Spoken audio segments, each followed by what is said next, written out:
Masaba's in the middle. Wednesday here could seal it. Casimir finds Masaba. Now Bannon with a great ball in. Here's an opportunity. Palmer scores! Liam Palmer has scored for Sheffield Wednesday.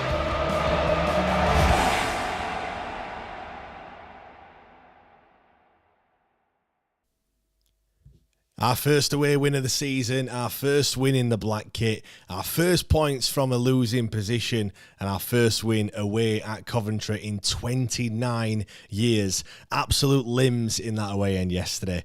Hello and welcome to the Wednesday Till I Die podcast. I'm James Mappin, and alongside me once again is Matt Johnson. Matt, just tell me, how mental did you go at full time with that winner?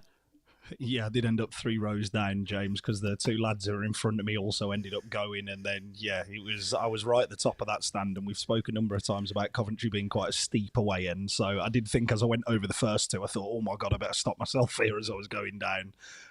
But yeah, I mean, everything about yesterday was great. I mean, obviously, me and you both got to meet up beforehand. I bumped into Cliff, who I'd seen at Coventry away on Boxing Day last year, and he looked like he'd had a great time, by the way. He was having a wonderful day.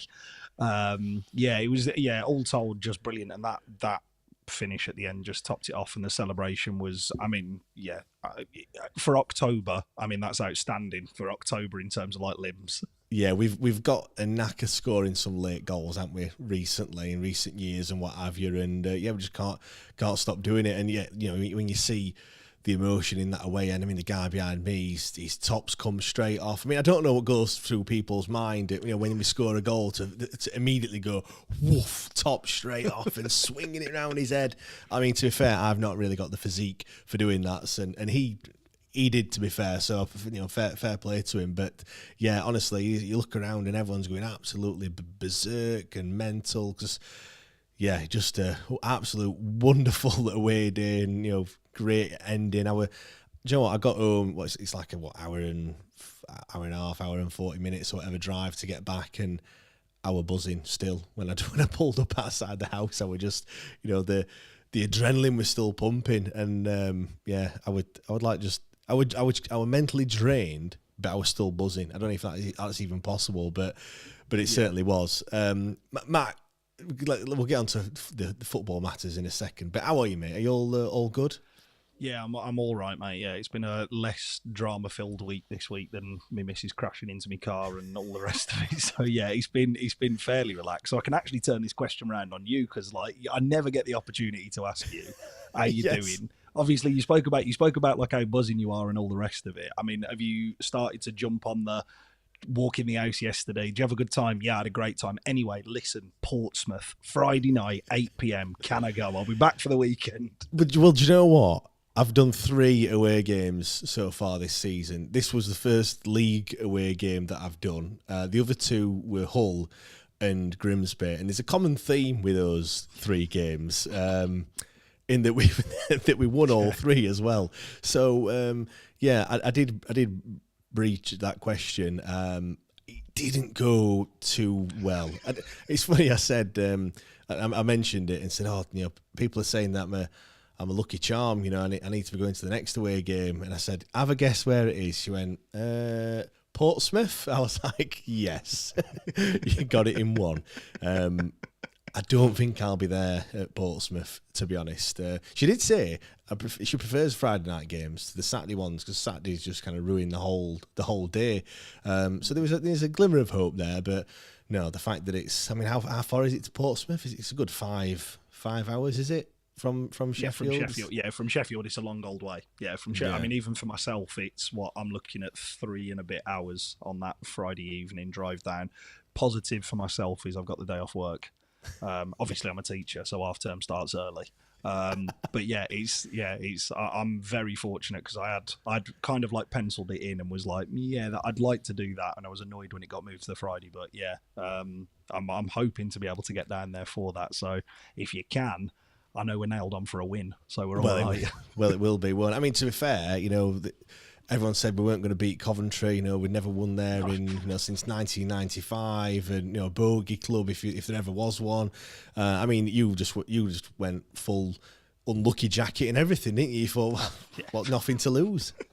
Yeah, I thought, fuck it. It's half an hour from my house, so I'll be back by 6 o'clock. We're all right there. I thought we've not won there since 1995. This is the day. I think I put in the in our Discord chat that it was going to finish 2-1. I got the scorers wrong and how it was going to happen, but I got the score right. And we've mentioned it a couple of times before, but I bought in my opinion, a very nice jacket. Some people have it's had mixed reviews. People either really like it or they really dislike it. Well, you can't miss you anyway. Put it that way. No, no, you can't. Definitely not. And yeah, I thought, do you know what? It can't get any worse. We never get anything here, so I might as well wear it. That'll be coming out of the wardrobe a couple more times now. Not superstitious one bit at all. No, not at all. Before we talk more about the away day and stuff, I just want to say as well, Prostate United is in full swing, 6 days in, as we sit down and record this on Sunday. 30 kilometres ran so far, just doing 5k a day. And it might not sound much to some people, but when you're 17 stone, it's tough when you're trying to get round there. Just want to say as well, if you do want to donate to the fundraising cause, then do click the link in the description. Every donation is greatly appreciated as well. Obviously, going to a great cause. My legs, Matt, are absolutely battered. Yeah, your knees must be in bits, and then standing up nervously for 90-odd minutes yesterday as well won't have done it any sort of favours, just tensing your muscles every 30 seconds as Coventry get another cross into the box. Do you know what? It's that 17 stone that's just pounding on the tarmac, and obviously we've been absolutely pissing it down every day. I mean, there's a lake where I live, which, you can go running around. It's not too bad, to be fair, but it's literally just like a sludge bath. Like, it's just not, and my trainers that I've not got much grip on, I would be probably end up in the lake, to be fair. So I've ditched that one. So I'm just running on the path, which, or the tarmac, should I say, which again, it's not great. But, the thing, what I did wrong is I did nothing and then started on day one and then just obviously did the 5k. What I really should have done is probably started like a week or two earlier and just kind of bedded myself into it. But you know what? It's a challenge. I'm going to push myself. You're in now, aren't you? I mean, I can't do anything. I've come close to not doing it in certain days. On Wednesday, straight after the Bristol City game, I'm going for a run at 10:15 at night, which isn't ideal, but I've got them done, and I'll continue to do that. So if you want to donate, then please do. The away day, then, Matt. Before we get on to starting lineups and stuff like that, it was obviously a lot closer for you. I just zoomed straight down the M1 and whatever the other roads. I'm shit with roads, by the way, just to let you know. You might be a lot better, but it's M1, mate, until you get to the sign for the Rico, and that's it. well, I think we're M1, and then you get to Leicester, and then you went off. And I mean, Steve, he don't use Google Maps. He's got like the route planner just ingrained into his brain. Like, he's one of the people. When you go anywhere, he tells you like down this road, A662, down onto A7. M69, whatever, and I'm like, Steve, I just follow Google Maps, mate. Like, it just tells me on there. Like, whatever Google Maps tells me, I'm just going to follow it. I don't. Oh, well, we can go a different route. Steve, Google says this is fastest route, so this is where we're going. So leave it. And mate, it's exactly the same. So my dad's exactly the same when we go to away days. I think it was Leicester last year where it was me who drove, and it was going off my phone sat nav, and we got off, and he just went, "Where the fuck are we here?" And I went, I don't know. I was like, I don't know. I'm literally following this because it updates every 30 seconds to give you the fastest route. And then we got there and he goes, "Oh, that was quick. I'll have to try and remember that." And I'm thinking, how are you going to remember that? Yeah. We didn't go into, we've gone round, we've gone here, there and everywhere, and somehow ended up outside the ground. So yeah, no, I'm with you. I'm very much sort of just a slave to wherever my sat nav tells me in my car is where I'm going to follow. Yeah, I mean, I parked exactly where you said, which was literally bang outside the ground. You came out of the ground where the arena bit is, straight across the road. That's where it was, parked there. It's one of them ones, isn't it? You park it up. How much is it, mate? A tenner. Fucking hell, tenner. But whatever. Here you go. Parked up. It did take a little bit to get out of the ground though, or out of the car park. Which is a bit annoying. But I suppose is what it is. It's not like. To be fair, I think they should do that on Penistone Road. Shut the roads off. From Burger King right down to KFC, Penistone Road should be shut just to allow fans to get out and everything else. It annoys me. I always think when I come out of Hillsborough, Like, do you not know there's a football match on? Like, it literally happens like every other week. There's a match on a Saturday. I mean, I know it's different now. Obviously, the kickoffs are a little bit different, aren't they? But previously it's 3:00 every single. Just have a look. Like, it's the first thing I do is when I'm going to go past Bramall Lane, and it's kind of like either an evening, like a Tuesday or a Wednesday evening, or a Saturday afternoon. It's a Sheffield United playing, and you have a look, don't you? Do you know what I mean? Just to see if you're going to run into traffic or road closures or whatever. Yeah, it's also, you cannot miss it coming into Sheffield because of those signs that are on the bypass coming in, which say football match, where, time, Hillsborough, date. So 3:00. 3:00. So you got to be thinking, finish at 5, because that is one thing that does really annoy me coming out of the posh seats on the south. Once you've had all your hospitality and all the rest. You come out and you're just expecting cars to stop for you, which they don't, and then they get annoyed that there's like 20,000 fans streaming out of Hillsborough onto the road, and they get annoyed and they're still trying to drive. Like, lights have changed to green, but you can still see about a couple hundred people crossing the road in front of you. Just a public service announcement: don't put your foot down and carry on driving. Well, it's like all the people that get into the taxis as well on Penistone Road, mate. You just like, what are you doing that for? You're just gonna it's gonna cost you about 20 quid just to get off Penistone Road by the time you're done. But yeah, I thought we just went straight down there. Like you said, there's nothing to do around Coventry, is there? Unless you want to go into that industrial or like kind of retail park or whatever it is. But straight into the ground, and we were there quite early, weren't we? It's great to see the concourse filling up in it as you're getting closer and closer to kick off. And then the fans were in fine voice once again, weren't they? Yeah, so for anybody who didn't go yesterday but has been in the previous years, they've moved the away end a little bit. So the away end is now right tucked up in the corner, whereas last year it was a lot more over, but they've kind of partitioned it off. I think it was after it was Ipswich who went there on the I think it was their final home game of the season, and Ipswich got promotion, and they penned them right in that corner. But actually, you still get 2,500 fans in that corner. And it is a really easy concourse to to use, and there's obviously multiple bars and there's lots of space down there. And also, the good thing about Coventry is obviously once you've gone in, you can actually get back outside into like an area that they close off. So actually, it never actually becomes like too full. Like it's you go to some grounds and you think, oh my word, this is becoming really cramped. Whereas there it's a modern stadium, isn't it? So it is open. But yeah, I mean, the only people who I had spoken to, so Cliff, who I spoke to yesterday after you'd disappeared upstairs, he'd mentioned that the coach that he'd come down on was in Nuneaton before, which is 10-15 minute drive away, which is not too bad if you're on a coach load of people, and you can get down there early, but there is nowhere near the ground, so it is very much sort of get yourself in and get yourself set up and just be prepared to pay £6 a pint. Like, it's just kind of what it is. Yeah, the guys who we were stood next to said that they'd been to Bath, I think, beforehand. Jeez.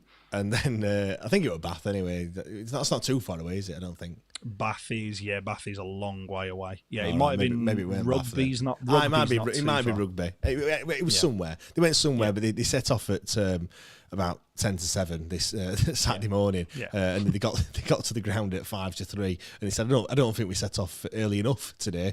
To be honest, they'd had a few and enjoying themselves, which is great to see. And obviously we thoroughly enjoyed ourselves come the end. Right, let's get into it then. Before I do that, there's a few comments. Jordan saying Shea Charles is our Jude Bellingham. He also wants us to talk about how good Akinfenwa has been this season. Jordan, we will be talking about Mr. Akinfenwa because yes, I do agree. He has he's come on, certainly in the past, well, certainly this season, back end of last season, since Danny Rail's come in, really. Chef Lad, evening boys, what a result on Saturday. Win is always good before an international break. Hopefully the past 3 games here giving us a kick up the arse. And then Danny, hi guys, wow, yes. Keep your comments coming in. I will read them out throughout the show. Let's get into the starting lineup. I'm not going to get confused this time, Matt, because they both started. Beadle in goal, Valentin Valery, Bernard Firmino and Max Lowe, Shea Charles and Bannon, Ingelsson, Jamal Lowe and Gassama. 5 changes, so there were Valentin, Max Lowe, Ingelsson, Jamal Lowe and Gassama who all came in and out. Palmer and Kabatsky who picked up injuries in midweek. Johnson, Masaba and Ugbo, all those three dropped to the bench. So, first of all, what did you make to that starting lineup? Because 5 changes, I thought there might have been a few. Didn't really expect them to be those people, and certainly didn't expect the front 3 all to change either. No, hindsight's a wonderful thing, isn't it? In terms of like, you can sit there and say, "Oh, I thought, actually the system that he played worked really well, and the players that he brought in were really well as well." I think from my perspective, because we obviously we were stood together when the team news came out, I was puzzled as to thinking about kind of, I suppose, what the actual formation was going to be, because I didn't quite see where Ingelsson was going to play or Gassama, and actually it was just kind of players just filling in for spots where they'd been previously. It was the back 5 that was the most puzzling for myself, in terms of Valerie, Bernard and Famewo playing as a centre-back 3. I'm a big fan of Jan Valerie, but I didn't see him lining up as a right-sided centre-half at any point. Like, that wasn't on my bingo card for this year in terms of he'll play right-sided centre-half. Yeah. And then with Paul Valentin, I think a number of Sheffield Wednesday fans have been obvious in terms of saying he's become a bit of a cult hero, like a modern day cult figure at Wednesday, and actually deserving of his spot in terms of being able to in terms of earning his shirt basically yesterday, and actually it worked out really well for him, and you know what you're getting with him. So again, from that perspective, and then most importantly, that central midfield pairing, keeping them together, because that's 3 games on the spin in the space of 7 days, where you're asking a lot from a midfield 2, rather than asking for some rotation in there, which was again really pleasing, really pleasing. I think the other thing was a quick one in terms of, for myself, on the formation.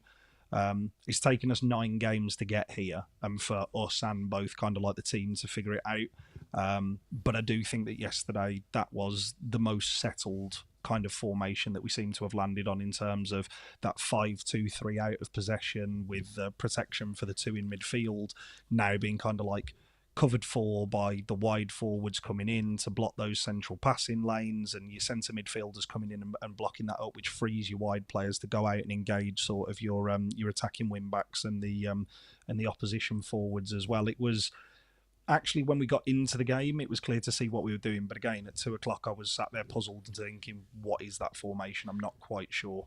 Yeah, we spoke last week, didn't we, about the different players that had played in that kind of front 3, and there was a lot of them. Well, now we can add Ingelsson to that list as well. It's funny because I was talking to Tom Hunt, who does all the analysis stuff on Twitter, and he said how Ingelsson's been a bit out of favour and things, but he doesn't see him as a 6, sees him more as a player that does play out wide, and that's kind of when we signed him.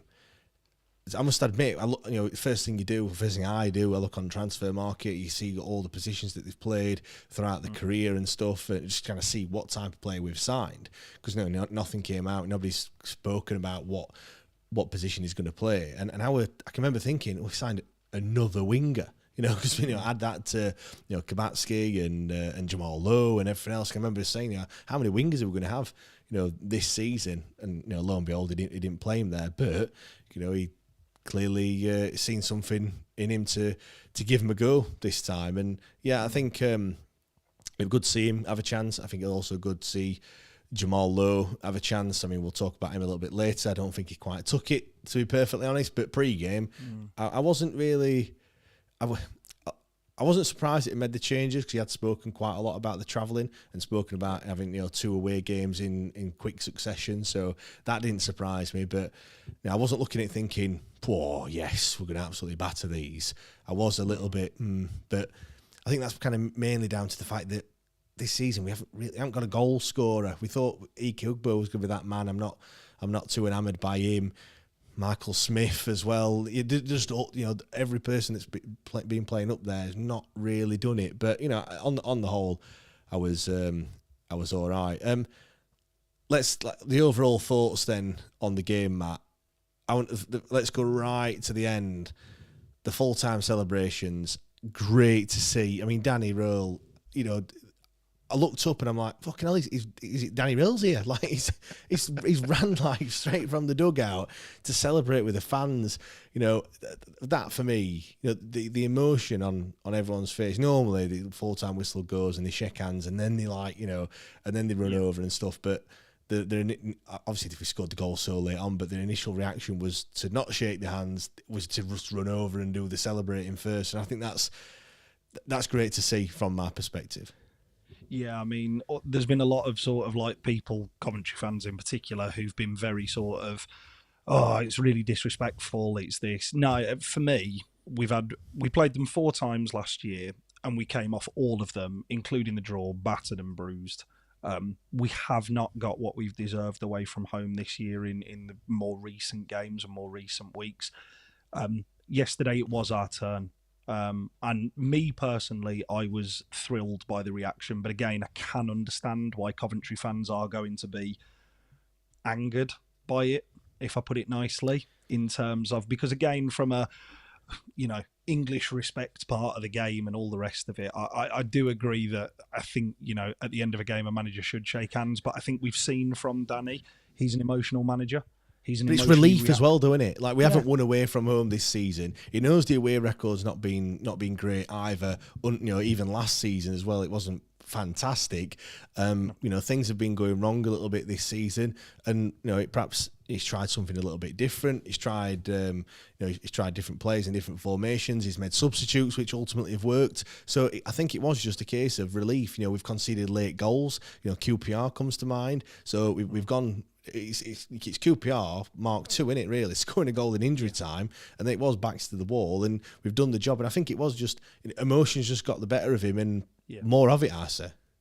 Yeah, and we've seen him do that at home, haven't we? Like, we've seen him either turn to the south stand or motion towards sort of like the T1 block in the north, where we've won a game and he's gone 10 yards the opposite direction, big fist bump, big celebration, and then he's kind of composed himself. But I suppose he went full Mourinho yesterday, didn't he, in terms of running down the touchline and jumping and bumping, like thumping his fist into the air and all the rest of it. And I think as a fan, it's one of the things that everybody used to say about, like, it was one of the old cliches and adages, wasn't it, of like, bring back Megson, you can see that he was passionate and all the rest of it. From a fan's perspective of that club, I can't think of anything more that you'd want from a manager, in terms of, like, it really is a huge positive to see somebody so invested in this and somebody who really does care. I've said it time after time, Matt, it buys you time. It really does. And I've seen people saying in recent weeks, oh, you can't criticise Danny Röhl, like he's immune to criticism and stuff like that. Because people say something and everyone shoots him down. But that's because he is like how he is. Because he is so loved by so many people, they don't like to criticise him, which, you know, all right, on one hand, you're thinking, well, you should be able to criticise someone if they're doing things wrong. But on the other hand, you know, it's great that so many people are backing him and so many people want him to succeed that they will kind of shoot other people down whenever they say a bad word about him. I'm not saying it's right or wrong, but the fact that everyone loves him in the way that he does and he's, you know, celebrating in that sort of way, that helps him massively. Sean's put here Beadle's knee slide. I mean, to be fair, I thought Danny Röhl were going to do a knee slide. We already had one from Gassama in the first half. I mean, I thought that knee slide were going to just carry on. To be fair, it was fantastic. Their pitch is perfect for a knee slide, because then Beadle did one as well, which were about 40 foot long after we scored the second goal, and it just all the celebrations. I mean, that Beadle one that Sean's just said there, again, that's someone else who just fully gets it. I mean, I love it when when he's running over, when they come out of the tunnel and then he's running over and he, you know, clapping the fans and stuff like that, and everyone's, you know, Beadle. I mean, it's a bit of a shit chant, but still, you know, he's only 20 years old, and he must be loving it as well. Yeah, it's a crying shame, isn't it? Because that Super James Beadle in goal one is actually a belter of a chant. I actually really like that one, but it very rarely, it takes, I think we got one round of it yesterday, because obviously with keepers, it's like they're snapped into action rather than like that. And it's much easier just to chant his name at him rather than actually go for the full, I like it in that route. Yeah. Whilst we're on chants as well, we need a better one for Paul Valentin.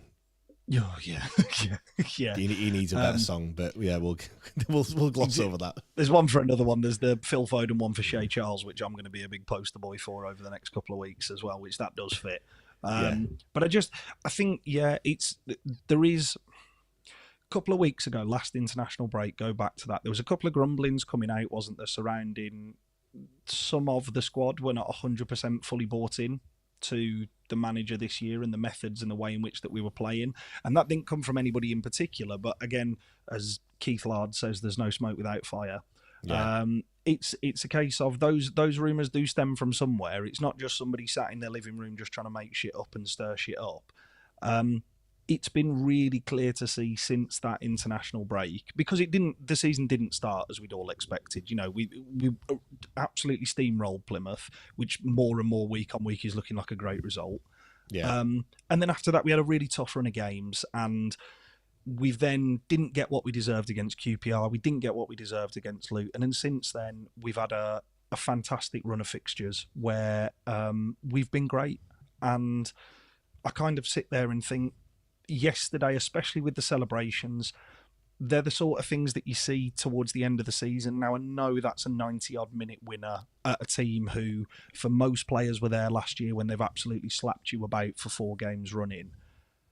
But it is really good to see from a fan. Again, as you say, because it buys more time from a fan base. It gets you on side. It does suck you in, because even if it's just for that moment, you can see, you know, like when the goal went in, the whole bench empties. Yeah. Like, you don't get that in October for for like a late winner. You know, like when QPR scored the other week, you didn't see their entire bench empty for an equaliser that, you know, was literally practically last kick of the game. Yeah.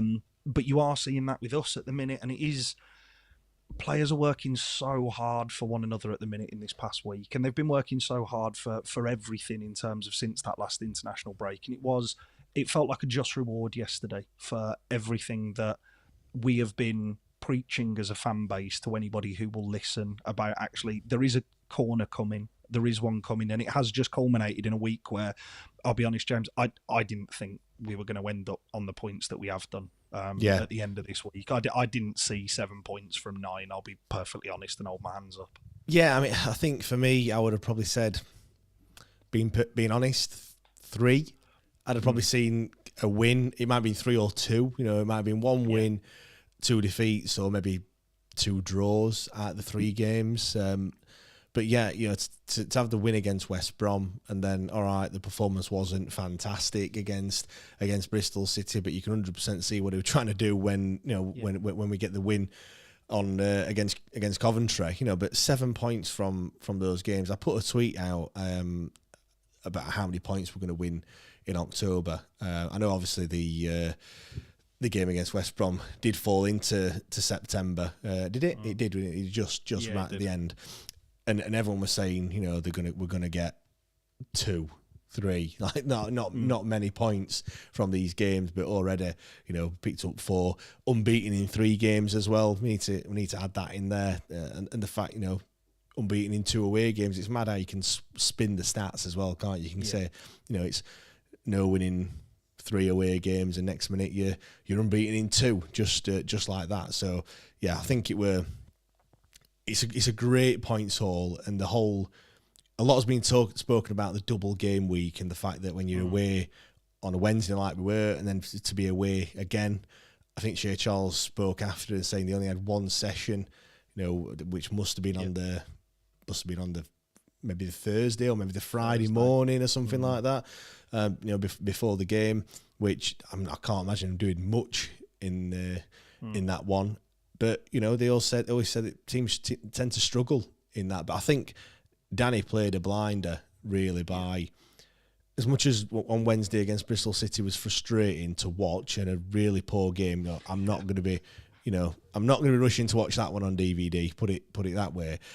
But what he's done is meant that we can play to the levels that we played on Saturday as well, and we still had enough in us.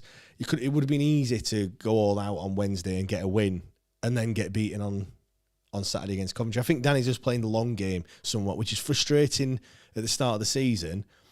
But come the end of the season, we might be kind of saying, "Oh, thank God he didn't overexert ourselves earlier on in the season, because we're now better for it." If you know what I mean. I don't know about you, James, but I don't know how you feel. It feels like in the past, It feels like since Luton and since we went to a team who was expected to be challenging at the top, after we've had two really horrific, we've been taught a lesson at Sunderland and also by Leeds. It feels like we've gone to a formation. I'm not just talking about a style of play. I'm actually talking about the way in which the formation lines up in terms of that actually really suits this squad. Yeah. And that is not all out attack. That is actually sit and soak up an awful lot of pressure and break. And when you've got the opportunity to break, because we've been sat in, what we've actually been able to do is draw a team onto us so much that actually when we do break and we do get out, it's usually man for man in those. Yeah, Matt, I'll just the possession, you just broke up there a second, but the possession in the last 4 games, 41, 31, 40 and 40 in the last 4 games that we've got. That is not, I don't think that's what Danny wants. I think Danny wants us to be that team that's going to dominate a game and actually have a lot of the ball. And I think it is a testament to him that he's actually changed the way that we're playing. And I do agree with you. I think we do look a million times better. We're actually playing to the strengths of the squad, and it does seem like it suits. And I can imagine Danny like having something in the back of his mind, like he really don't want to play like this. He really wants to play better football. We're not really pressing. We're not pressing from the front. We are, like you said, soaking it up and then just kind of. It's not really a counter attack. It's just playing quickly and playing forward as well. He's getting the ball forward through the lines. Coventry did a lot of passing across the back 4. A lot of, they were kind of 35, 40 yards out. All in our half. The ball were going from one side to the other side, back to the other side, and then they kind of forced something. And then we just dealt with it and cleared the ball. We're not doing that. We're not doing that sort of football. We are just, when we go forward, it's kind of with a purpose. And it's working at the moment, isn't it? And that's it. And it suits the players who we have in those wider forward positions. And I would argue that yesterday actually was probably the best iteration of it. And, I was very, obviously I wasn't on the debate show on Wednesday, but I was very critical in sort of the Discord chat surrounding Jeddy Gassama's performance on Wednesday night, because I felt that was really an opportunity that he dropped, really. He was nowhere near the team up until Wednesday. And that is an awful lot of trust in a manager after that performance was put in by on Wednesday by that player. He was the perfect player for that game yesterday because he was a release valve all game. Another player that I know we'll come on to players in a bit more detail later, but you've already mentioned him so far. I actually thought Jamal Lowe was really useful yesterday because I thought what he does as a forward is, no, he's probably not going to score you 10 to 20 goals a season. That's not him at this point in his career. What he is all really good at is linking play. We saw that in pre-season. We saw that at Plymouth. We've seen that in every game, maybe Sunderland aside, where he didn't get a sniff, to be fair. Where you were talking about that purpose, we'd break forward and he would take a touch and release the ball onto an oncoming runner. And then, he might not be quick enough to now catch up with the play, but what he's done is release 2 wide players, and then you'd have Shea Charles, like for the goal, running in behind. I actually thought yesterday, no, we're not going to see a really lethal goal threat, but we don't have that at centre forward at the minute across anybody who's playing. So actually, I would much rather see a forward of that ilk who brings others into play. He's not physical, he's not big, he's not strong. That's not his game at all. But again, that's probably not what was needed yesterday. But again, there will be times where actually Michael Smith suits the game more. Ike Ugbo suits the game more when he puts his boot on the right feet. There will be times, and as you've said, it's that squad rotation which we just didn't have last year. We physically could not do it. It was either Windass, Masaba, Gassama, and that was pretty much your rotation. Everybody else you knew who was playing.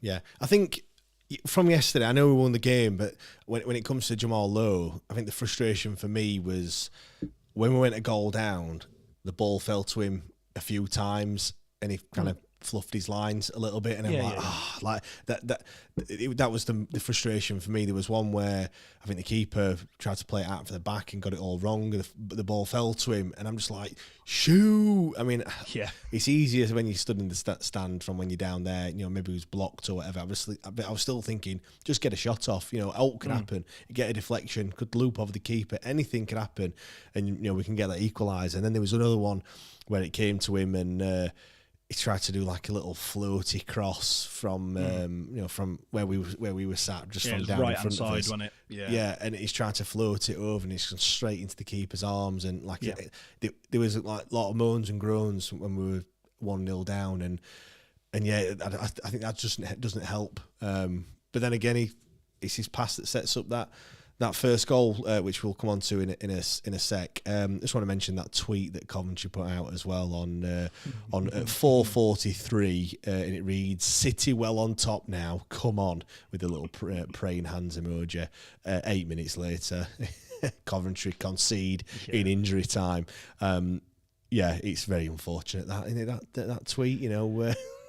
You have to laugh. Do for the first time, and for that point in the game, that was the first time legitimately they could have said that. That last 10, 15 minutes, it was like they'd found their rhythm and started to really believe that they could go and win the game. Because before that, as you'd said, there was a lot of side-to-side motion. There was a lot of sort of like they'd get to the edge of the box, it'd be a cross, and it'd be really easily dealt with and defended.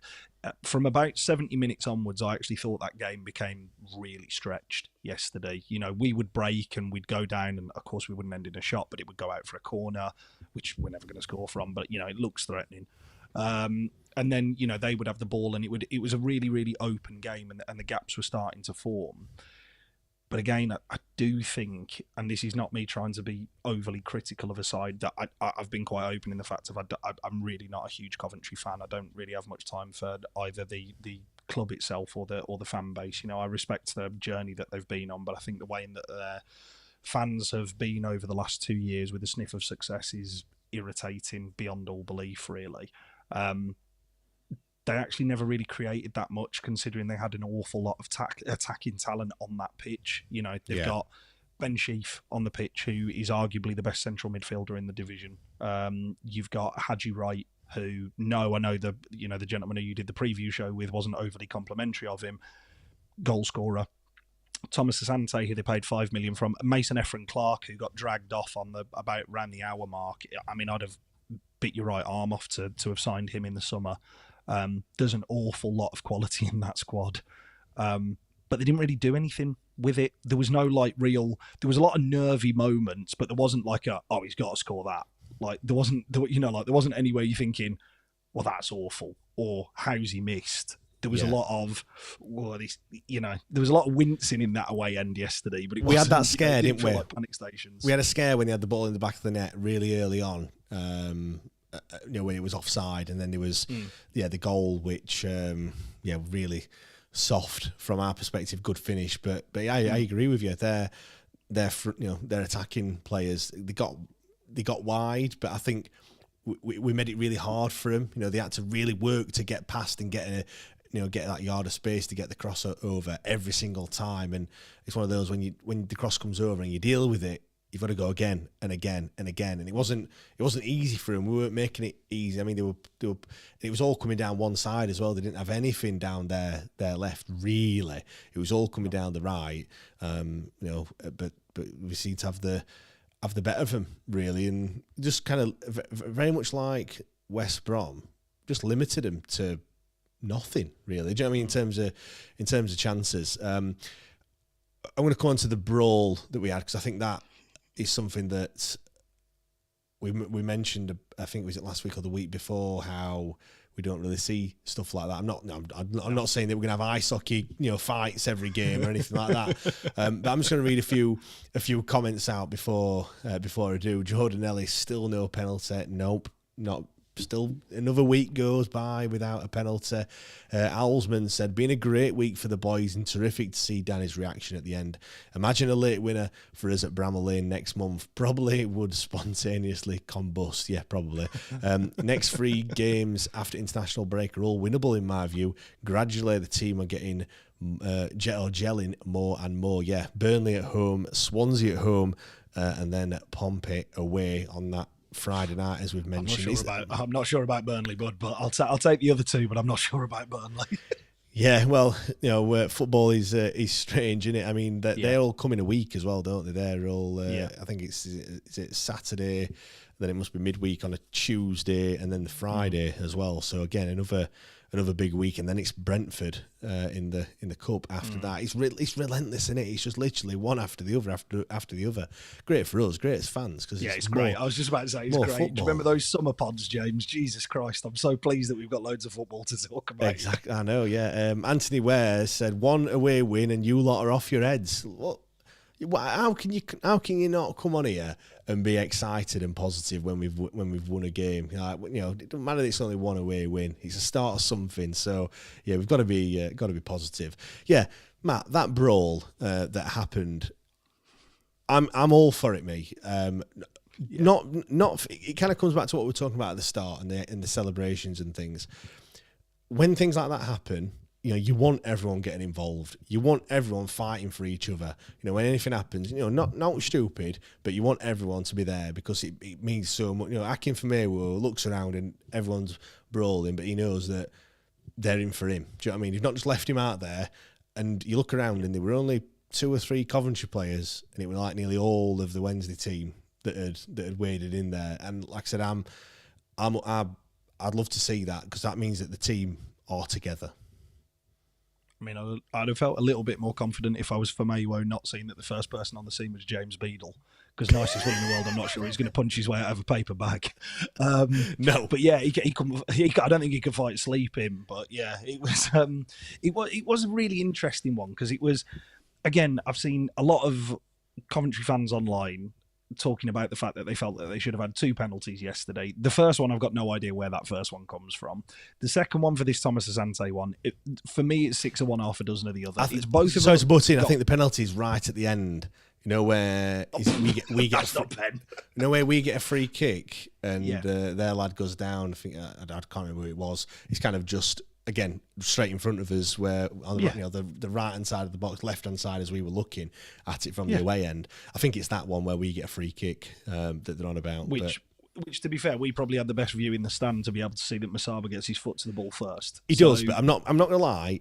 I did have my heart in my mouth for a second. I'm thinking this ref, because he gave everything for them. To be fair, second half, he bottled everything. He gave everything in the middle third of the pitch. Yeah. And gave nothing. I don't think there wasn't a free kick, was there really? Or maybe 1 or 2 in a dangerous position. Last minute he gave one way out wide, which was the most obvious one. Whereas I think it might have been Akin Famewo who went steaming into somebody and just just lifted him and just put him in the air. But yeah, I mean, again, neither in my book, neither of those are penalties. But then saying that, the Deschamps Bernard was given one a couple of weeks ago, so who knows what's a penalty anymore? I mean, it's been that long since we've seen one, like for a Sheffield Wednesday position. I've had no idea what counts as one anymore. To me, the initial incident seemed like it was 2 players. Having watched it back, because I didn't see the initial flare up to begin with until Famewo went. Kind of like Asante tried to rag him all over the shop and then realised he'd picked on the wrong person. Watching it back, again, from my perspective, it looks like it's 6 of one, half a dozen of the other. They both got hold of one another. They're both going at it. They've both got a handful of one another's shirt. Asante is clearly just out-muscled on it, which I think is the right decision. It's just 2 players going at it. You either give a defensive free kick or you give nothing, which the ref give nothing. He then goes to launch for Famewo, which is probably what draws the referee's attention in terms of, because he does really try and fling him. The problem is it's Akin Famewo and he's built like a fridge.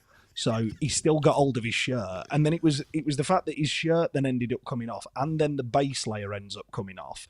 But then when they're both on the floor, he's done that really, oh my God, it must be horrible as being a professional sportsman in front of an away end and a kid's pinned you down on the floor and then he steps over you. Yeah. It must be, because then he's like fighting to get himself up off the floor. And then as he gets himself up on the floor, James Beadle comes and grabs him around his neck and starts marching him away. And then, yeah, you're right. It's 11 Sheffield Wednesday players, a handful of Coventry players nobody really races to the referee either to try and get a decision, nothing like that. I actually thought the referee handled the incident really well because he blows his whistle. and then doesn't see what we've seen in years gone by, where a referee tries to get into the middle of it and separate it. Yeah. He then actually stands back and just goes, right, somebody do something, because if you do, you're straight off the pitch here. Yeah, and it kind of all, it's a lot of grabbing one another and pushing and shoving, but ultimately it's a whole heap of nothing. But then when he brings the two players over, you've either got to just let it go, you've got to send both of them off, or you've got to book one or two of them. For me, I personally thought a booking a piece was the smart decision, and it's kind of what was expected. Yeah, it probably is, and it's one of them where, you could look at it and go, could their lad got sent off? Possibly. But then when you look at it on a bigger picture, I've heard referees say that they give certain decisions just to kind of calm the crowd down a little bit sometimes. And I think, really, when you think about it, give a yellow. It's nobody's going to cry about it really in the grand scheme of things, and we'll just move on from it. But yeah, it was great to see that we're all getting involved. You mentioned there that Akinfenwa was a fridge, and it just got me thinking. I think when he signed, he was more like one of them single candy fridges that you get, them undershelf ones. Now he's more like a double American fridge with an ice machine and everything. He's really he's really gone up in my estimations anyway. But yeah, again, we'll talk about him in a sec. I've lifted this question from the Discord chat. A reminder, patreon.com/WTID pod if you want to get involved in all of that. If the stars align and you can only sign one, Beadle or Charles, I know we haven't spoke about him yet, but if you could sign one of them on a permanent basis, money aside, like money's irrelevant, which one are you going to sign? Shay Charles. There's no discussion for me about it. James Beadle is a future England number one, but we also have a very competent Championship keeper potentially next season already in the door. We've got Ben Hamer in the door already, and we've also got Shay Charles's brother Pierce. James Beadle, for my money, there's no question whether he'll play Premier League football. He will. It now becomes how far he goes up that, because I suppose if anybody had spoke to Bolton fans and Burnley fans initially when James Trafford signed, they'd have probably all told you exactly the same about him. And I suppose he's got to look at that situation and be really, really careful, because again, a very young, talented, up-and-coming goalkeeper makes too big a jump to a not great team in Burnley for a Premier League level, and gets found out because he, like James Beadle, flies around his goal, flies around his 6-yard area, looks unconventional in the saves that he makes. But I can understand the move. If a £15 million move comes from, to take you to play regular first team football in the Premier League, you're going to jump at it, aren't you? For me, it's Shay Charles, and that's the obvious choice, because he has facilitated our most creative player he had a quiet game yesterday at Coventry, but he's facilitated our most creative player to go and be a match winner for us. He's freed up the defence in front of him to know that they have another extra screen in front of them that they can rely on and trust upon. He's also, I think, freed up our... I'm being really harsh here. I'm very stereotypical. He's freed up some of our softer players to know that if they lay one on someone, he will also give it back out. So actually, and again, that goes back to that point of knowing that they're backing one another up, is... That first half, how many times did Jenny Gassama get kicked and brought to the floor? Every 2 minutes. Every 2 minutes. Well, they had 4 players on a yellow card by half time, both wing backs and both centre mids. And I know we'll come on to the Shay Charles potential red card in a little bit, but boy, didn't he half leave one on him in terms of one of their most creative players. He waited for his opportunity and made sure that lad was not. I'm not talking malicious here, not getting up. But he spotted an opportunity to really put a stamp on the game, and really put a stamp on the opposition, and did so. It's funny because when we signed him, and I spoke to the Southampton podcast, they were saying how he will get a red card, probably throughout the season, because he will, but he's not afraid to put a challenge in, and we've seen that. I think there was a big challenge against, I want to say, West Brom. Luton as well. Luton, yeah, there was one at Luton. He does at least one a game where, and you know what, it lifts the fans. Everyone wants to see a big tackle like that. I mean, to be fair, for me, we'll put in a great challenge as well in the first half, which was great as well. And it's what you want to see in a game of football. But back to the initial question, though, I think that Shea Charles, without a shadow of a doubt, he's. I keep saying it every week, cool, calm, collected. On the ball, nothing's a problem. Just gets the ball, just sprays it out wide. Yeah. You know, he picks up the ball and he'll just drive with it. He's one of those annoying players. Like, there was always a kid at school that the ball just stuck to him like shit to a blanket. Like, you know, whatever you tried, the ball just bobbled and stayed with him. He's that player. You know, when he comes into a challenge, he always seems to come away with the ball. And yeah, he's just we're getting down in them realms again, Matt, aren't we? Never fall in love with a lone player. I put a tweet out yesterday, James, and someone had said exactly that. Make sure that you. Sorry, guys, I don't know what's going on. Well, I do know what's going on in my throat. It's like I woke up this morning with a mouth like a junkie's carpet. That's what it is. It's all them Copperbergs that you were supping last night, mate. It's Copperbergs and shouting myself hoarse in the last 30 seconds for the ref to blow the whistle. No, it's to do with. I think for me, it's I agree with you on everything that you've just said there. It's that composure. It's everything.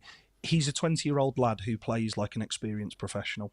Yeah, he doesn't. There's nothing that's too much. And as you say, he has that horrible habit for an opposition team of whenever he goes into a challenge, if he doesn't come away with the ball, he makes sure that you don't have clean contact on it. But more often than not, he wins the ball and then makes the right decision. We saw a couple over this. Millwall was his first game, and then he's played every game since. We've seen a couple over that where a couple of passes have just been overhit and just gone straight out of play where he's trying to find a wide player. Fine by me. You can keep doing that because actually you'll get better at that. And again, I think we are watching a bottom half. I wouldn't put him in that top half category. A bottom half Premier League player in waiting, ready realistically to step into that next level up of football. But you know, we were talking about falling in love with lone players, James. I put that tweet out yesterday about him, and someone had said back to me, "Be careful, this will be worse than Pervader." And I'll just go back to it is better to have loved and lost than never to have loved at all. That Michael Hector. Jan Pervader, James Beadle, chuck them all in there. Why? Mark McGuinness, why not? Like, I would rather watch a quality player for 6 months and be pleased to see what he goes on to. Because realistically, when you say money's no object, money's an object if we were trying to sign him permanently. You'd have to sell a third of Sheffield Wednesday as a football club to sign him realistically. Yeah, definitely. It feels very much like kind of Ross Barkley when he came to Wednesday. Yeah. You know, I mean, we are forgetting that he has got a season under his belt already at Championship level. He was playing last season for Southampton. It's kind of different to the Beadle one where, all right, yeah, he was at Wednesday for the second half of last season, but he was at Oxford before, and he's kind of coming up through the ranks, playing at a bottom, a rock bottom football club when he came. Now he's, you would argue that he's playing for a mid-table top half side in us. Realistically, I think that's where we're going to finish. And yeah, he's working his way up. Whereas with Shea Charles, it's just a case of they just didn't think he was quite ready for the Premier League, so needed another season of a Championship football, which we are grateful for.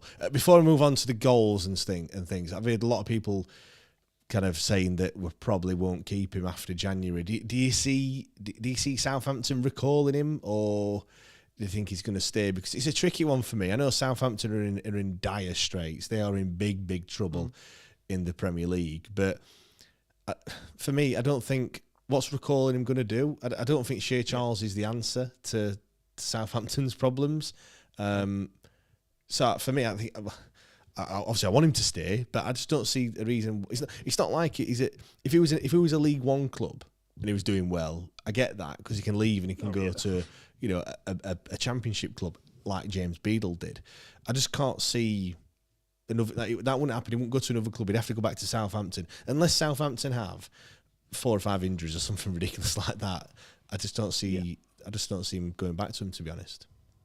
No, that's the only logical conclusion that I can come to is unless they have an injury crisis in centre midfield, what's going to happen? His role's going to be exactly the same as it was last year. Minutes off the bench and start the occasional game here and there where he plays 60 minutes and then gets hooked.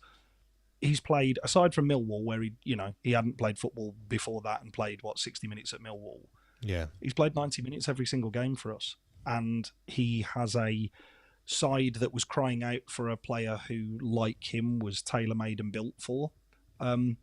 There is no harm, because let's not kid ourselves here. Southampton will be back in this division next year. There is a high likelihood they will lose. There is a high likelihood they will lose one of their centre midfielders as well. You have got then a ready-made player to step into that team and dominate games, because I'm sure he would prefer to play much more with the ball. I do think we're seeing probably the best out of him at the minute, but again, I am very conscious of the fact that we've seen 4 or 5 games from him. It will be interesting to see if he's able to keep up this, because that is what they say about young players, isn't it? And we see this with several of our young players, it's the inconsistency.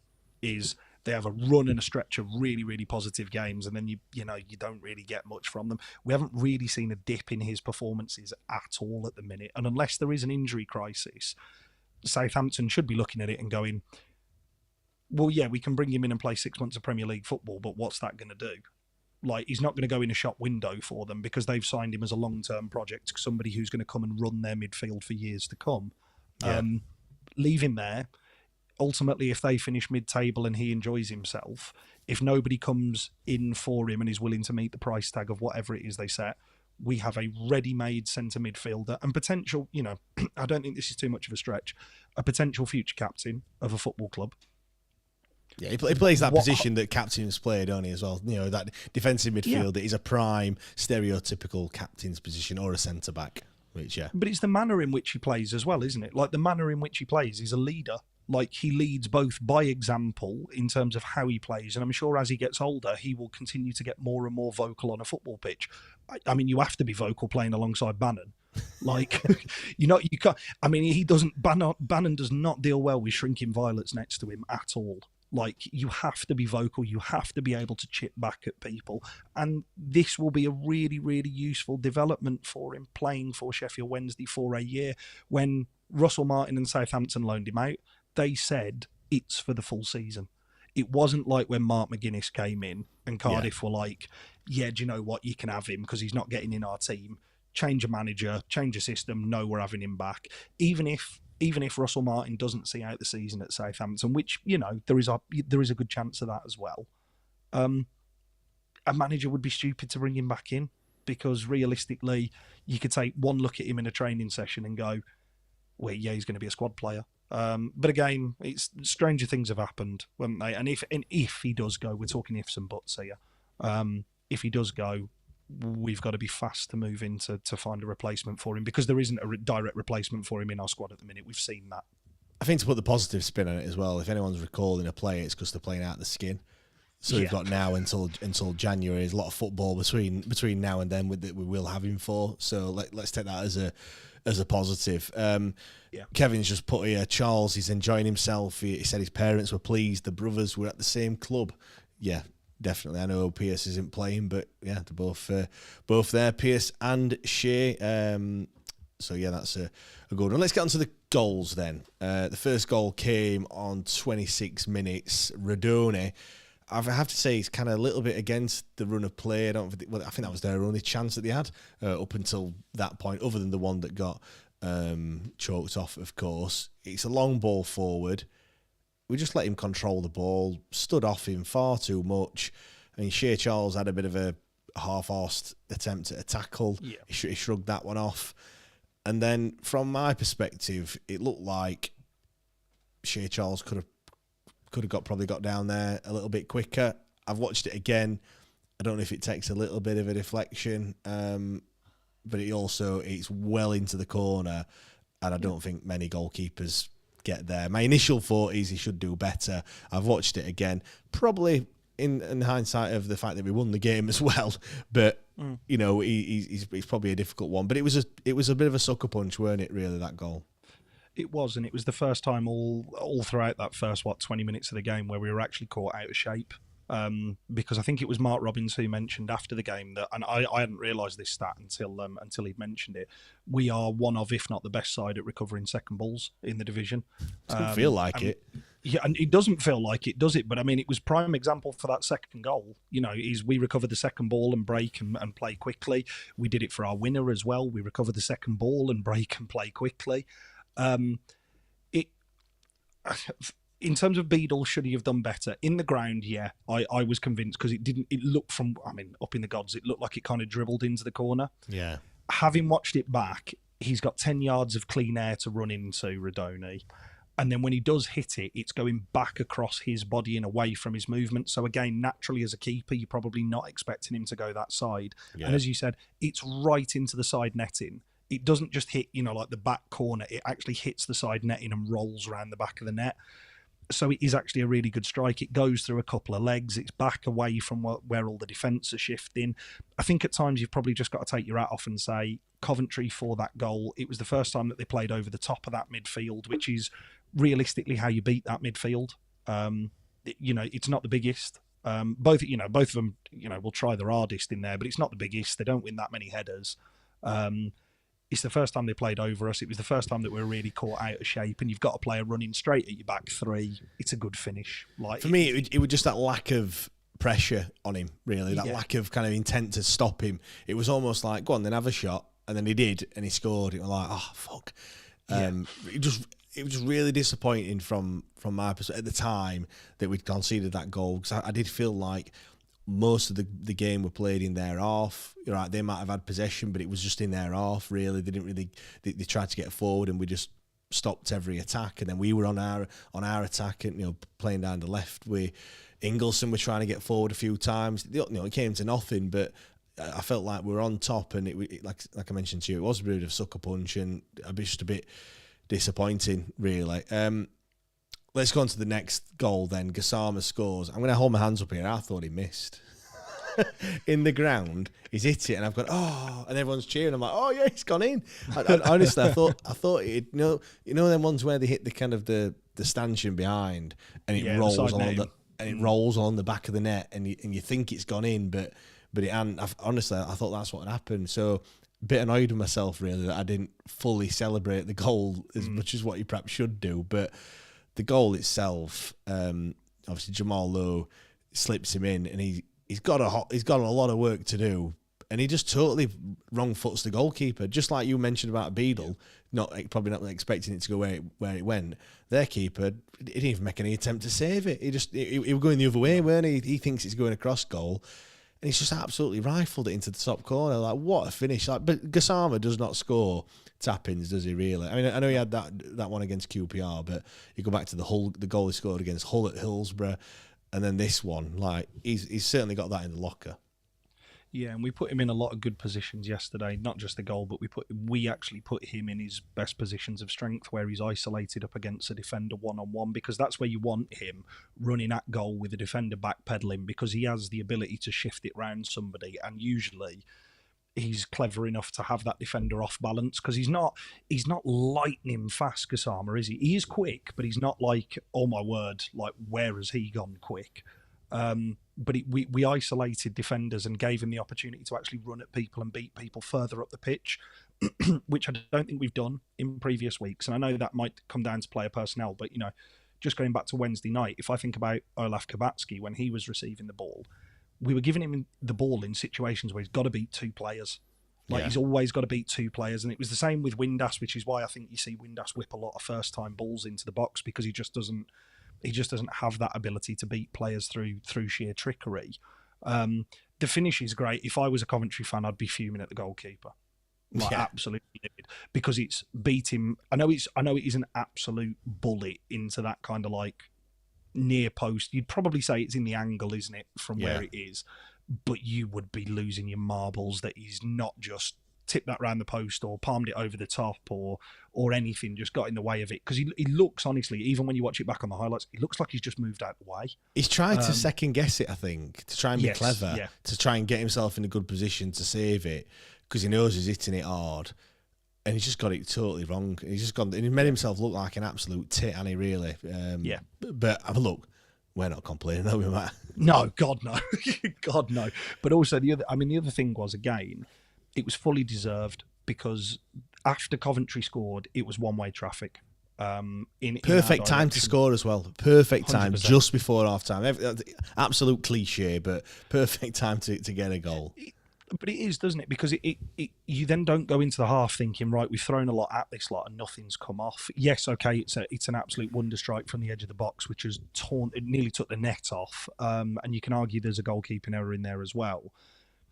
But it just changes the whole mood. Like I went down at half time to use a bathroom. I went down at half time. Whole concourse is, full Gassama chants. Like everybody's in a really good feel good mood. Like it just completely shifted the atmosphere amongst the fan base. And again, it was, we've spoken past couple of weeks about kind of like being quite a reactive fan base rather than just, constant singing. I think you could see from the application and the work rate that was on the pitch, really in that first half, you'd got the fans on side, and that was just a perfect culmination of it, really, yesterday. It was a great goal. It was really well worked, and again, going back to that Jamal Lowe point that I made at the start, I think if you've maybe got Michael Smith on there, it takes him 2-3 touches, and maybe that chance doesn't happen. I think if you've got Ike Ugbo, I think he wants to turn and get a shot off rather than kind of like lay the player in because he's not full of confidence and he's maybe trying to snatch at things a little bit. Just a really well worked goal. Pick the second ball up, clean in, good strike. Yeah. Let's, in the interest of time, let's just talk about the Shea Charles goal as well. Do you know, it's one of those where, do you know, on the balance of the game, obviously we're getting into injury time. They were coming at us like you just mentioned before. I would have took a point, and I would have took a point before the kickoff as well. 2 away points on the road. It's tough travelling, all that bag of mashing. Yeah, I'd have took it. But when the whole, he just breaks for Masaba in the middle of the park, and he just does what he's been doing and what you want him to do. Him and Gassama, what you want him to do is run with the ball and run with purpose and run at the defence. And he did exactly that. He left him for dead. He's off. And yeah, he cut to the right. Obviously, from where I'm a bit lower down from you. You must have had a great view from where you were. I was a bit lower down. He couldn't really see what were happening. I didn't even know who'd scored initially, but slips him through. They're crying for offside. It's absolutely perfectly weighted. And then the pessimist in me is just waiting for the keeper to save it, but it's in the back of the net. I couldn't believe what were happening. I was just like, this doesn't happen to Sheffield Wednesday. Like, this season we've had all the bad luck, but just scored there and jumping up and down. I was sweating at the end. I don't know why I was sweating. Like, you shouldn't be sweating at a football match, but I was. I'll admit it. I was going absolutely mental. Hugging Steve at the side of me, and yeah, that's what football is all about. Those moments, those emotions, and you look across to the Coventry fans. Because I was probably 4 or 5 seats from the home fans, sorry, and you look over to them and they're just like laughing and just in complete disbelief that they've conceded so late, and we're just in just in hysteria, aren't we? Really, just going absolutely ballistic for it. But fantastic finish from Shea Charles. I'm sure we were only talking last week about what Shea Charles's celebration's going to be. Clearly it's running up to the home fans and getting it one of this one. I'm a real fan of the fact that there's a bit of shithouse in there with that celebration as well, because it was, as you say, you've described the goal perfectly, and it's just going back to the Anthony Masaba involvement in that goal.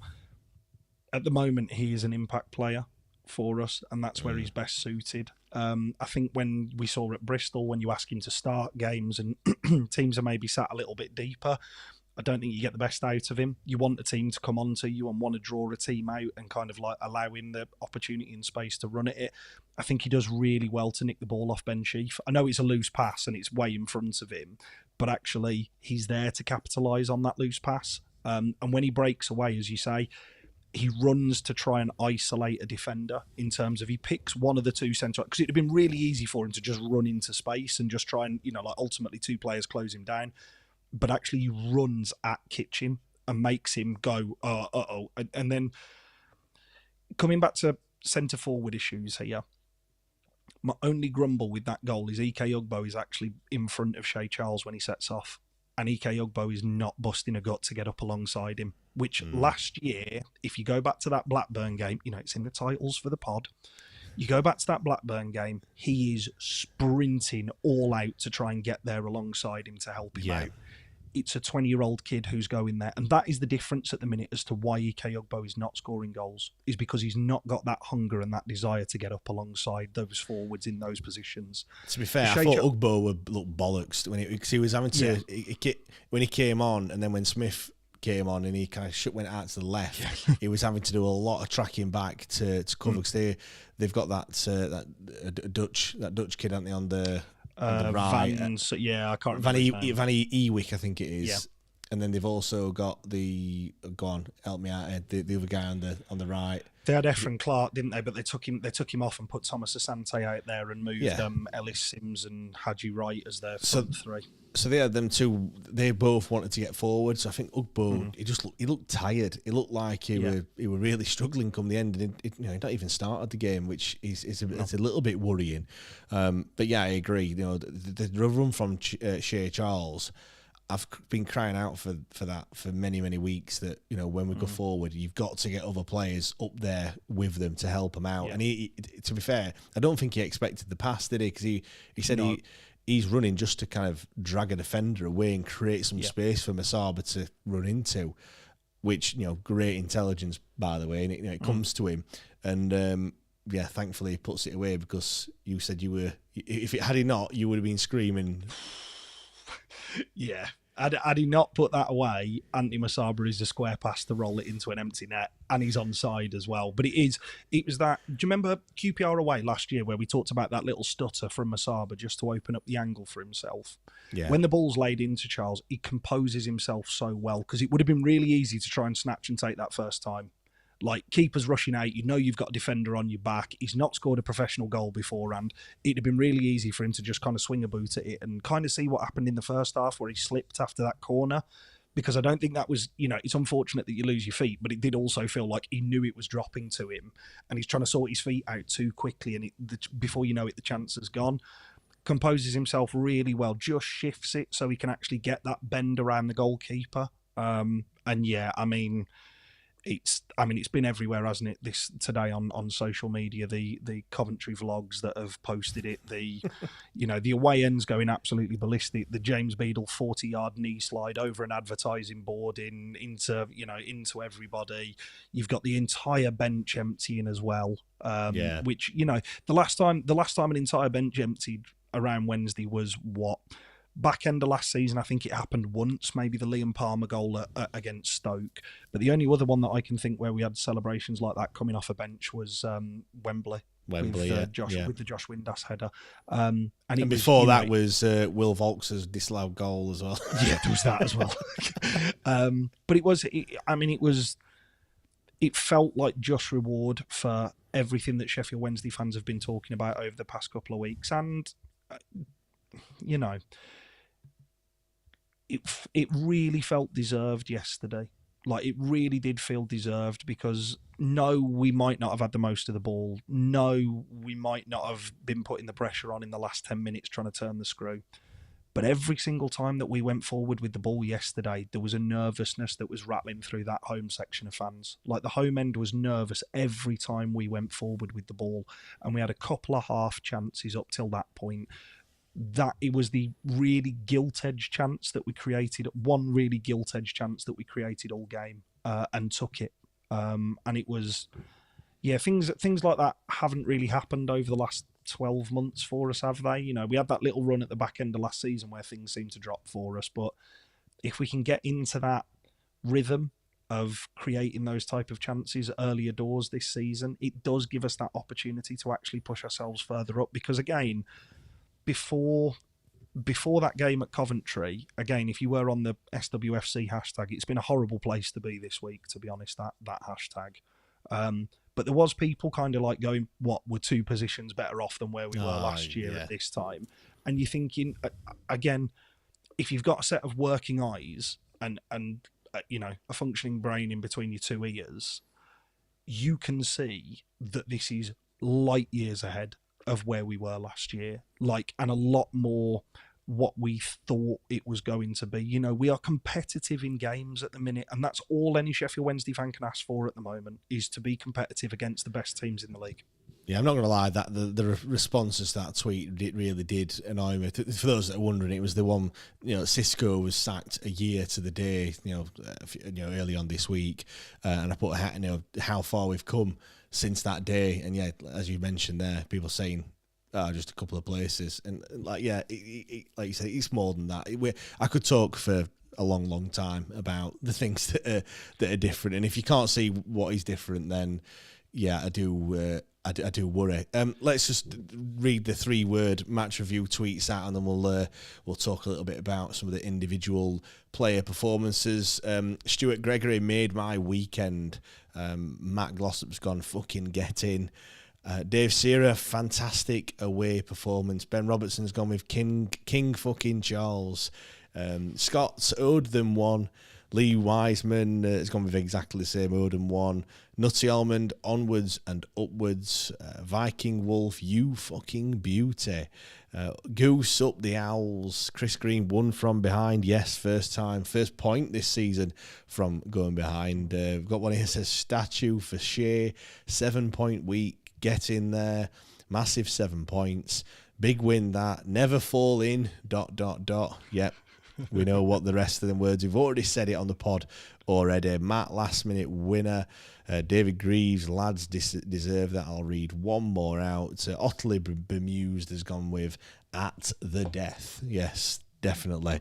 And we're going to talk about Shea Charles. I feel we've talked about him quite a lot already.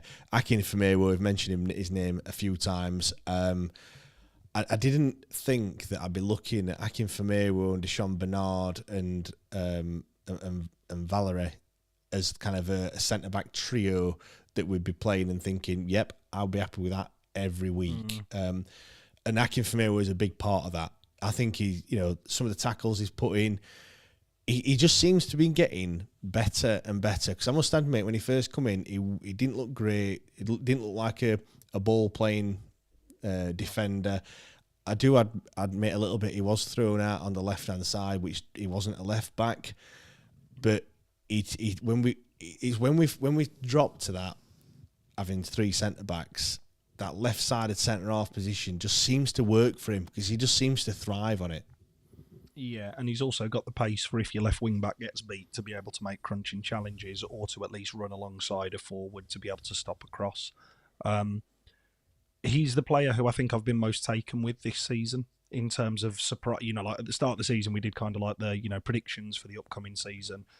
He wasn't surprise package of this year, for argument's sake. I know nobody wants to win most improved because it says you were shit before, but I mean, if he can stay fit, and that's the big if with Akin Famewo and his time at Sheffield Wednesday, if he can stay fit between now and the end of this season, I don't know when his contract is up, but we should be looking to tie him down in January. And we should also be looking to build a back three around him, Deshaun Bernard and Jan Valery. Because at the minute, if you're Dominic Iorfa, you can't get back into this team at the minute.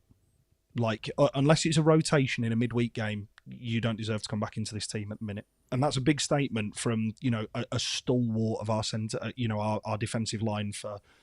when did he sign? 2018, 19, whenever it was. We're coming up to 5-6 years. He's a really big part of the Sheffield Wednesday defensive structure. Michael Ehekwa, lots of good qualities and lots of things to like about him, but doesn't warrant starting over any of those three at the minute in time. He, alongside Bernard, alongside Jan Valery, seem to be intelligent enough footballers to know when to play it and also to have enough about them to know when it needs to get gone, it goes. And that's the biggest compliment that I can pay to that back line at the minute is you are not thinking shit every time the ball goes at them. Whereas at the start of the season, there was a lot of panic stations when the ball was getting into those defenders in the back 3-5. Yeah, for me, he just seems alert to the ball. There was a moment where I think it was Deshaun Bernard that were trying to shepherd the ball out, and it just landed on the line. He comes straight over and boof, just kicks it straight into touch. Just gets rid of it, just deals with the ball.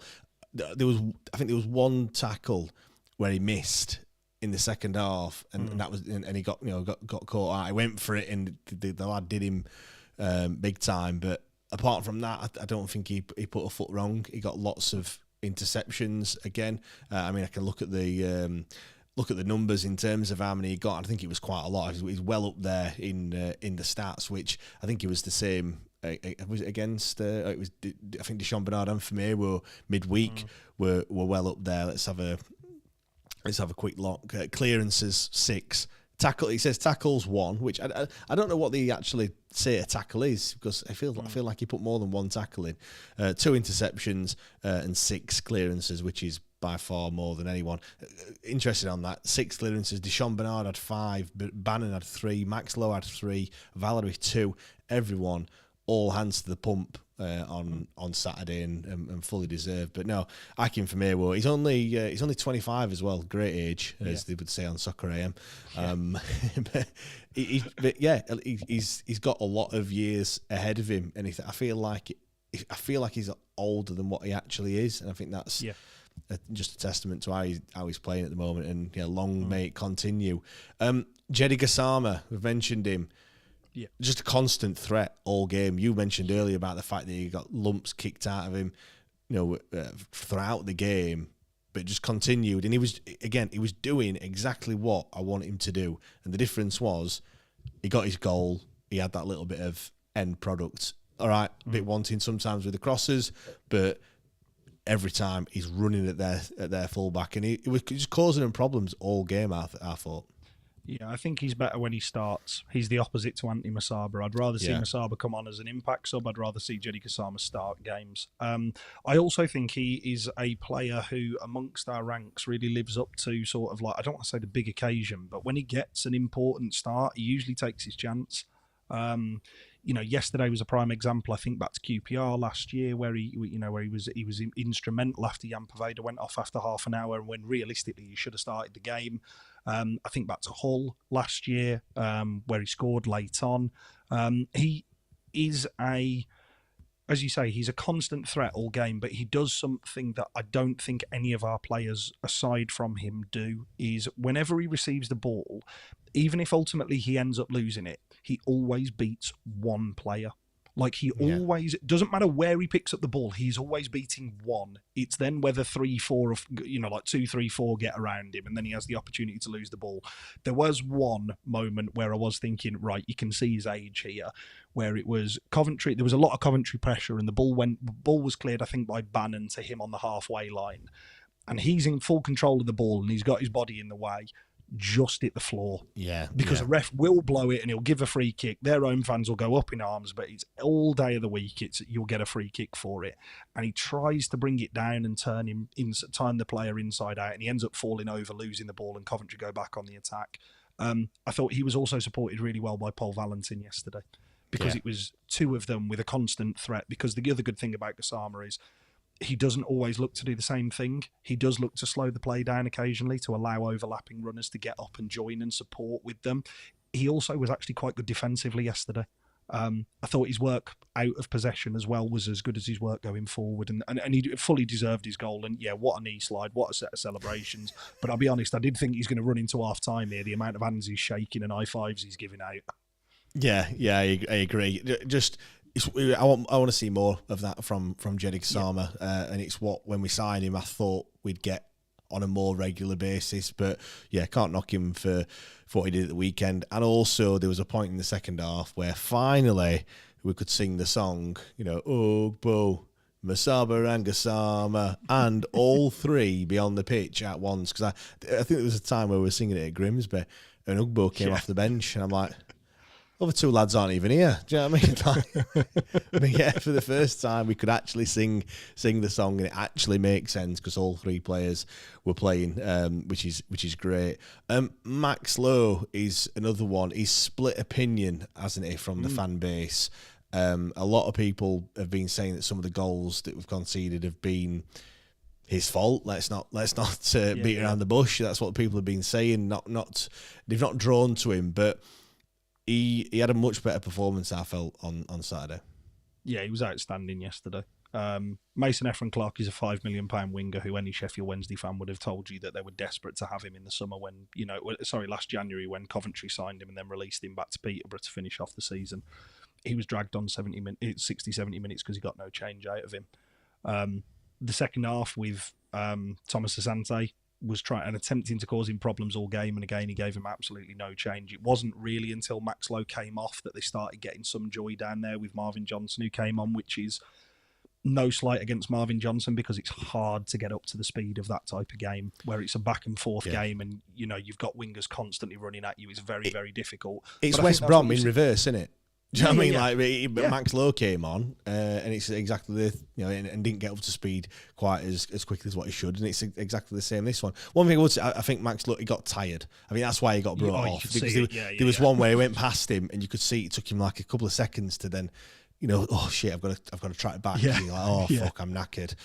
Which when you're tired, you're tired. So and he did a lot of running. So and he's fair enough if that's the case. It was a tough old gig, and especially when I said that everything was coming down that the Coventry's right as well. So, but no, I think not necessarily man of the match, but certainly he's done himself a lot of favours with that performance. And from Danny Rill's perspective, I mean, first of all, I don't know what we're up with Johnson for him to put Max Lowe in there, but clearly there was some reason for it, and he's repaid his favours, which you don't want to have a situation where the team's picking itself, because then you get into the realms of there's no strength in depth. You want your players, when they come in, to do a job, and then you're thinking, whether Max Lowe doesn't start again for another couple of games. I mean, look, there's a lot of games coming up, as I've just mentioned. What is it, like 5 games in the space of 14 days or something ridiculous. He will get his chances, but what you want is the manager and the other players to have that confidence in him that he's going to put in a decent shift. And also from the fans' perspective, you don't want to get on his back, and I don't think there was no reason for any Wednesday fan to get on his back on Saturday, which is great. Right, we've got the international break next week. I'm not really going to look at the next game coming up. We'll probably do that next week. We'll look at Burnley, but just on a bigger point of view, we have got a lot of games coming up in quick succession, as we mentioned earlier. It is Burnley, then we've got Swansea at home, then we've got Portsmouth and Brentford away, obviously Brentford in the Cup. I mean, are you looking at those games coming up in a more positive outlook now, given the performances we've put in and the results that we've got out? Because I'm not going to lie, there were times, when we'd, especially after that Millwall game, and we got beaten really convincingly, and there were 3 poor performances and poor results. I was looking at the fixtures, and I'll be honest, I was saying, where's this next win going to come from? Where's the next goal going to come from? Is what I was worrying about. Now I'm looking at it and thinking, no, I'm not as confident as it Owls man earlier saying we can win all the next 3. But I'm certainly looking and thinking, yes, we can. Swansea and Portsmouth, you've got to be looking at those thinking we can take 6 points from those 2. Yeah, Burnley's a tall order because when it clicks for Burnley, as we saw right at the start of the season, they're a good side. And again, that is probably the last one in that little run up until you come up against the scum over the other side of the city, where you're looking at it thinking, really tough assignment today. Because aside from that, as you say, we've got Swansea at home, which is a midweek one, which again is not ideal, but it's not us who's having to travel. It's Swansea. You're then on the road to Portsmouth on the Friday. So again, you don't get like a full week of, you've got 3 games in the space of 6 days, which that, again, as you've just alluded to there, James, squad rotation will come into play. Brentford in the round of 16, you are only, 3 games away from Wembley or whatever it is. Ultimately, change the 11. Like, again, for somebody who is highly likely going to be going to Brentford, it's not exactly, music to my ears, like travelling all the way down there on a Wednesday night or whatever it is. Change the 11. I want to see Charlie McNeil getting his opportunities. I want to see Shay Charles playing in it. He could do. Pierce Charles playing. He'd probably do all right, to be fair. Yeah, he'd probably do all right. Distribution would be unreal. Just on that, do you know one thing that really that I've noticed, and you've probably noticed it as well?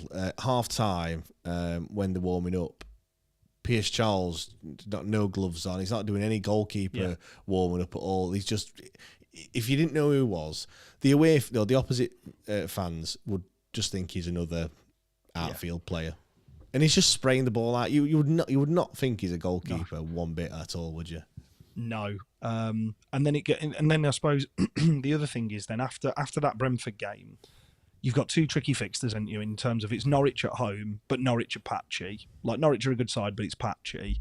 You've then got them across the other side of the city. It then does ease up in terms of you've got Cardiff, Hull, Derby, Preston, all winnable games. Every Blackburn, single one. Oxford, Stoke. Even them ones when you go today, they're not exactly tough fixtures. No, we're not going to win them all, but they're not. You're going into them thinking a win is possible. If you know what I mean. Yeah. Which, how many times have we sat on here since the start of the season, James, going, difficult task this week. This is relentless. Like, this is really relentless at the minute. And we are currently sat on 11 points with a load of other teams who are around us, with a handful off that top 6. The table really hasn't shaken itself out by that sort of December time, when we've had the opportunity to actually have a good run of consistent games of really winnable matches. You're going to look at it and go, right, where are we going to finish this Sheffield Wednesday side? Like, where are we realistically looking at? It feels like we've turned a corner, but I mean, we've had enough false dawns as Wednesday fans, haven't we, to kind of sit there and say, you've now got to keep this level of consistency up and that level of performance. And that's a tall order for this squad to do. But they've set the benchmark, haven't they, with those performances this week? Yeah, it's mad as well. And I look at the league table, and it is, all right, you've got some at the top there, but, there's, other than them down the road, Burnley and Leeds have lost 1. Sunderland have lost 2. Then there's a whole, there's like 4 or 5 teams that have lost 2. 3 or 4 or 5 teams that have lost 3 games, and there's a whole host of teams that have lost 4 out of the first 9. What I'm getting at, there's so many teams that everyone's all bunched up. Which I know it's only 9 games in, but literally everyone is beating everyone at the moment, and even at the bottom. These Cardiff, Portsmouth and QPR on 5, and 7 points respectively. Then it's 2 on 8, 2 on 9, 1 on 10, 3 on 11, 4 on 12. Like, all of a sudden you look like you're in this shit, and you win 1 game, and then all of a sudden you're thinking, fucking mid-table now, all right. it's just mental. Where were we last Saturday pre-kickoff? We were 20th or something like that, and everybody was complaining about how poor we've been. We've had a week of positive results where we haven't lost, and you're not going to keep that up all season. But you have a week of positive results, and everybody starts to feel a bit more, Jesus, this is a lot better now. I know people say, don't look at it until 10 games in, which we're not there yet. I'm a big advocate of December, as you get a rough idea of where people are actually going to start shaking out. Can you put a run together? Yeah, of course you can. But December, you get a real kind of outlook on, right, how's this season going to play out? How's it going to go? Unless you're making managerial changes. Yeah, definitely. I'm just having a quick look at what the table was like. So after 9 games last season, we were on 2 points at this point. 2 draws, 7 defeats, no wins, of course. 5 goals and 17 goals conceded it was last time. Now we're on 3 wins, 2 draws, 4 defeats, 11 goals and 15 conceded. So yeah, we have, the hammerings that we've had, at Sunderland and and Millwall, they've not really helped proceedings, but yeah, I was looking at it the other day actually as well, and it's mad how you look at what the league table looked like now. Middlesbrough were 21st at this point. You've got Birmingham were 12th. Mid-table, looking all rosy. Obviously, we know what happened with them. Southampton, where was Southampton? They were well down, weren't they? At some point, they were 10th. I think they started. I think eight games in, they started to pick up a little bit. They went on that 20-odd game unbeaten run, didn't they? Which we fell to them away from home, didn't we? In was it January or December? One of the two. I know it was around that sort of period of time. But yeah, you get a rough idea after this international break, and we get into a bit more of a run of fixtures. Post that, post the Steel City derby, you'll have a real idea of kind of like where we're going to shake out and how we're going to get on this season. But that game is every single match week that ticks off, then you're sitting there going, getting closer. But it is quite nice to also see on Twitter there are a couple of, I would argue, a couple of the more sensible Sheffield United fans are looking at it going, this is going to be horrible, innit, on the 10th of November. Because it is. There's a lot riding on it at the minute in terms of... Can you imagine if they're going into that game unbeaten? Because I said that actually earlier on. Like, stay unbeaten up until we play them, and then that would just be peak Wednesday. That's just it would. just to beat them at their place, and just to be that one team to break their unbeaten record. But yeah, they can go up if we beat them twice. That absolutely happy days. Right, gonna wrap things up there. Massive thanks for everyone for tuning in live and listening. Massive thanks to everyone that's listening to this and the podcast as well. If you're enjoying it, do leave a rating or a review. We do really appreciate it. Always, if you want to have more content like this, head over to patreon.com/WTID pod. We're going to be recording extra time straight after this, so we're going to be talking about the squad and what we think the valuation of each player is, according to us, which means absolutely nothing whatsoever, but still great to talk about the players and what we think as well. So yeah, head over to Patreon if you want to listen to that one. Thank you very much. We'll be back on Wednesday with the debate show. So, join us then Wednesday at 8 o'clock. Cheers, guys.